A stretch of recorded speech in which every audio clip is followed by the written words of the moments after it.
il a aussi insulté tous les Africains. Je crois qu'on a oublié de nous dire merci. C'est pas grave, ça viendra avec le temps. Il y a une partie qui a retenu mon attention, là où il parlait d'ingratitude. L'ingratitude, je suis bien placé pour le savoir, c'est une maladie non transmissible à l'homme. Lui, il est humain, notre ingratitude n'est pas transmissible à lui. Voilà comment ce monsieur voit l'Afrique, voit les Africains. Nous ne sommes pas des humains à ses yeux. Je pense que s'il n'est pas athée et qu'il prie, à chaque matin qu'il se réveille et qu'il prie, il devrait aussi prier les Africains. Parce que c'est grâce à nos ancêtres qu'il existe aujourd'hui une France. Il devrait nous prier. What happens when the very fuel that powers France's lights, trains, and factories is suddenly cut off by the very nations it once colonized? What happens when uranium, the invisible backbone of Paris's nuclear empire, is no longer flowing from the sands of Niger to the reactors of Europe? That's when Traore's prediction came true. In August 2025, Niger slammed the door on uranium exports, stranding hundreds of millions of dollars worth of shipments and leaving France scrambling for answers. But how did it come to this? And does it finally prove Traore right when he warned that France needs Africa, not Africa needs France? Let's find that out.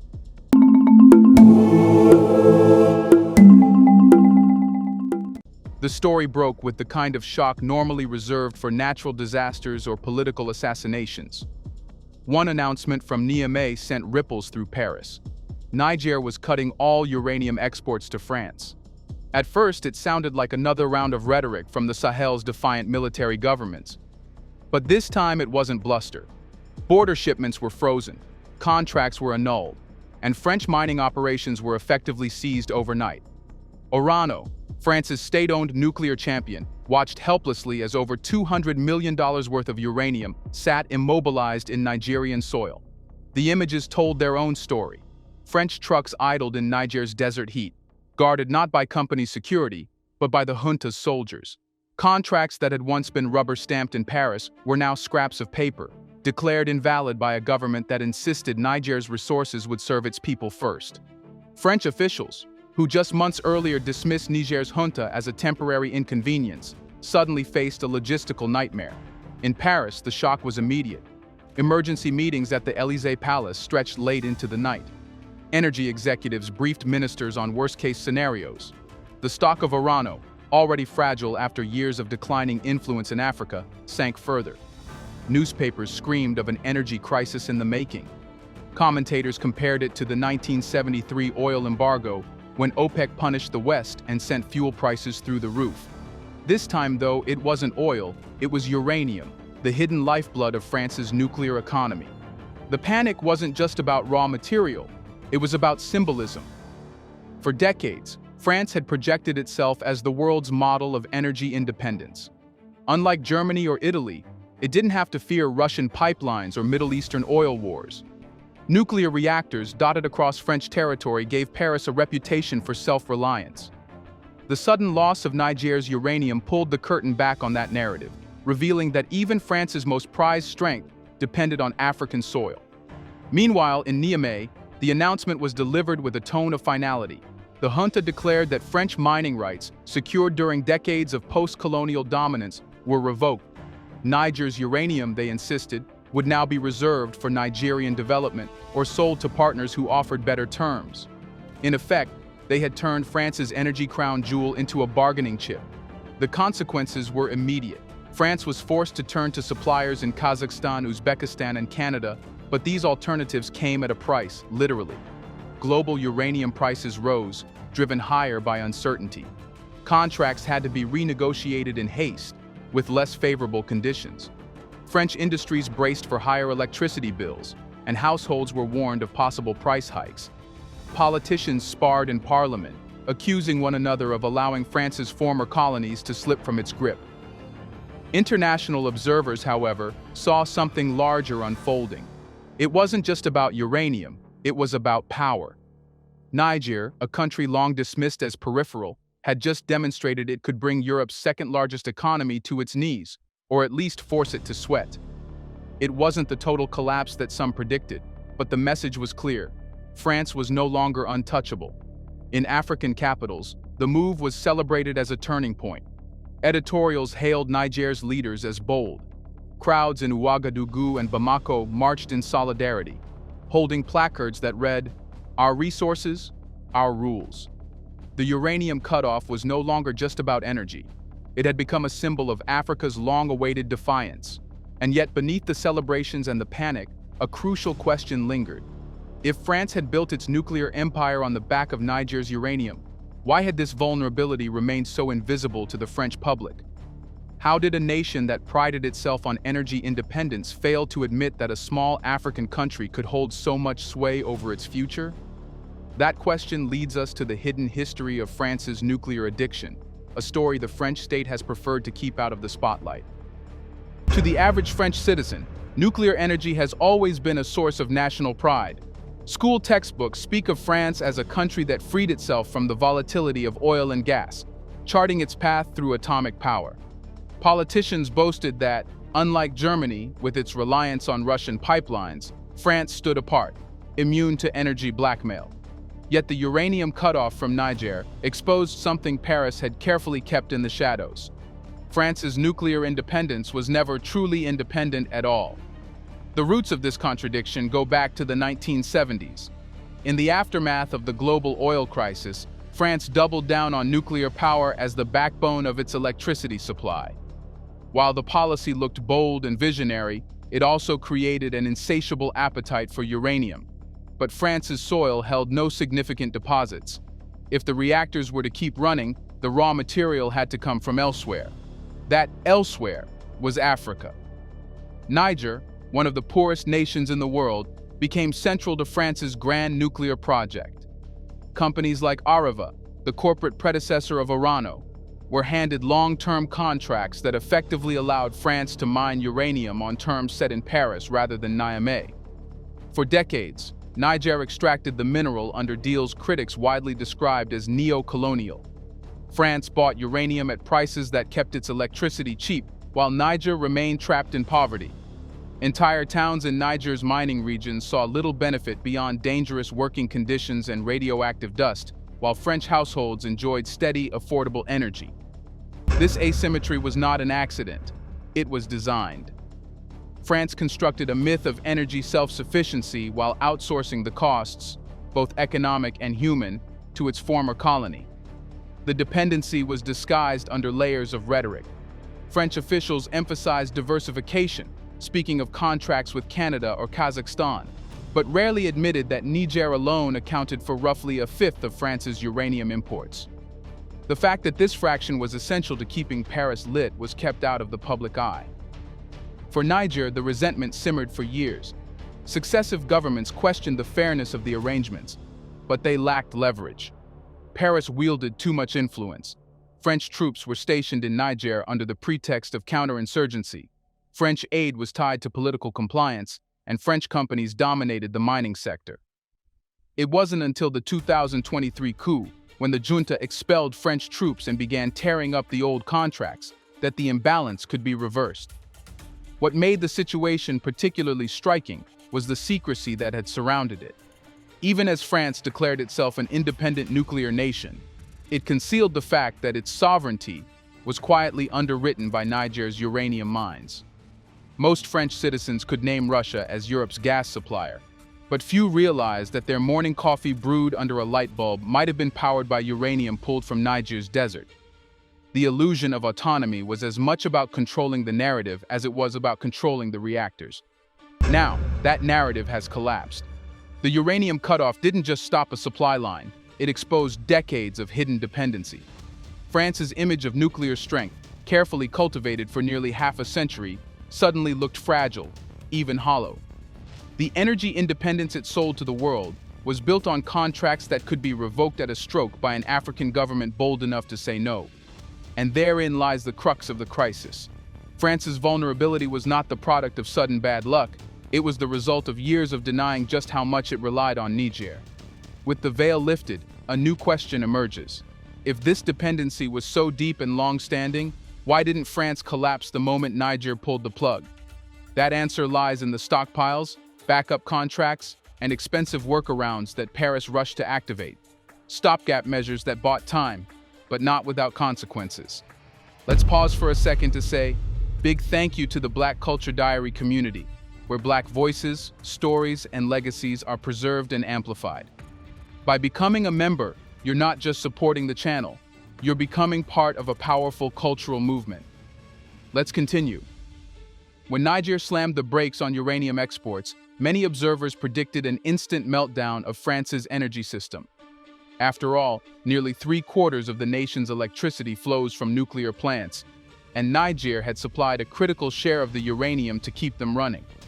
Yet in the days and weeks after the announcement, French factories continued humming, trains still glided across the countryside, and Paris's skyline still glowed at night. The expected blackout never came. Why? The answer lies in France's preparation for precisely this kind of shock. Though Paris never publicly admitted its deep reliance on Niger, its energy strategists had long anticipated political instability in the Sahel. France had built up strategic uranium stockpiles, enough to cover months of reactor operation even if supply lines suddenly dried up. These reserves, carefully stored and rarely discussed in public, acted as a buffer that kept the reactors running while policymakers scrambled for alternatives. Beyond stockpiles, France had spent years quietly diversifying its uranium suppliers. Contracts with Kazakhstan, Uzbekistan, Canada, and even Australia had been signed, often at higher costs, to reduce overexposure to Niger. While Niger's share remained critical, these additional streams provided enough breathing room to prevent immediate disaster. When Niger's cutoff came, shipments from Central Asia and North America were rushed to fill the gap. But this survival strategy came at a price. Uranium from Kazakhstan or Canada is not as cheap or as logistically straightforward as uranium from Niger, which sits a relatively short distance from France. Transporting uranium across continents involves higher costs, longer shipping times, and in some cases entanglement in fragile geopolitical relationships. Kazakhstan, for instance, may be a reliable producer, but its proximity to Russia and its political fragility make it a risky long-term partner. Uzbekistan has only recently expanded its uranium industry, and Canada's production, though stable, is costly compared to African rates. As these new contracts were activated, French energy officials faced a delicate balancing act. Keeping reactors fueled was essential, but it meant absorbing higher procurement costs and passing some of that burden onto industries and households. Electricity prices began creeping upward, undermining one of the long-touted advantages of France's nuclear model, its affordability.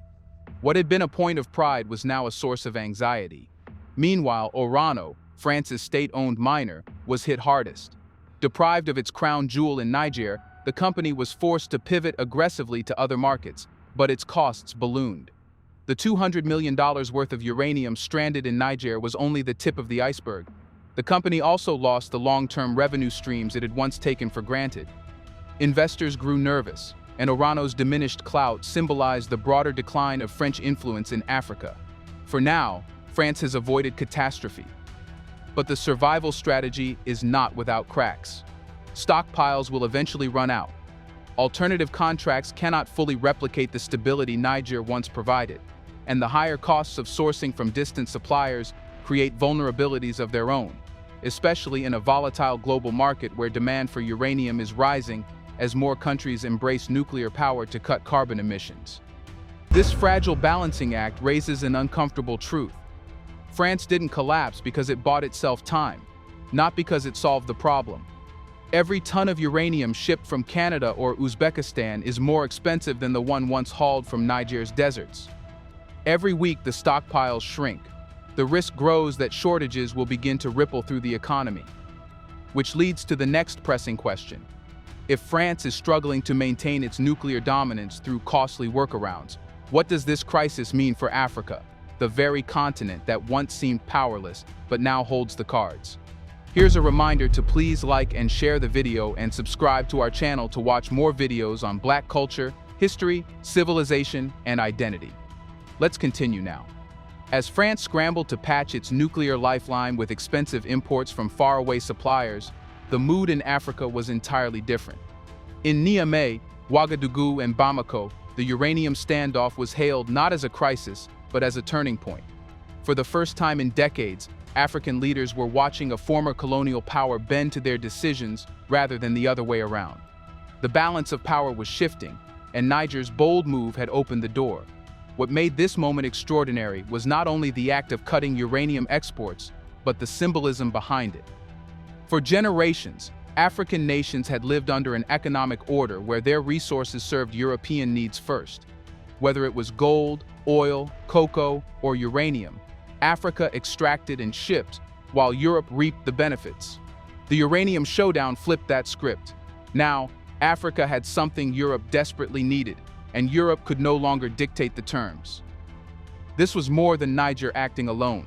Burkina Faso's Ibrahim Traoré, already a figurehead of Africa's sovereignty movement, seized the opportunity to frame the uranium crisis as proof of his famous declaration: "France needs Africa, not Africa needs France." His government rallied behind Niger, making clear that the era of cheap colonial-era contracts was finished. In Mali, discussions began about revisiting gold mining concessions, while Guinea's leaders openly debated the terms of bauxite exports, hinting at a broader wave of renegotiations across the resource-rich continent. For African publics, the symbolism resonated deeply. In marketplaces and university campuses, conversations reflected a new pride. The sight of French companies scrambling for alternatives was more than a news item. It was vindication of long-held grievances. Decades of protests against exploitative contracts and unfulfilled promises had often been silenced or dismissed, but now the results were visible. A single policy decision by Niger had shaken one of Europe's largest economies. If Niger could do it with uranium, why couldn't other countries do it with oil, gas, or copper? The leverage extended beyond economics. By reclaiming control of uranium, Niger positioned itself as a sovereign actor, able to negotiate on its terms with emerging powers. Russia and China, already deepening ties with the Sahel, suddenly looked like attractive partners for future uranium deals.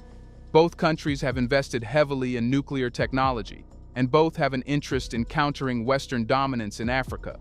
For Niamey, this meant choices. Where once France was the default customer, now multiple suitors were at the table. This diversification of partners is reshaping Africa's geopolitical role. Instead of being trapped in dependency on Paris, African leaders are experimenting with multipolar diplomacy, where no single power can monopolize resources.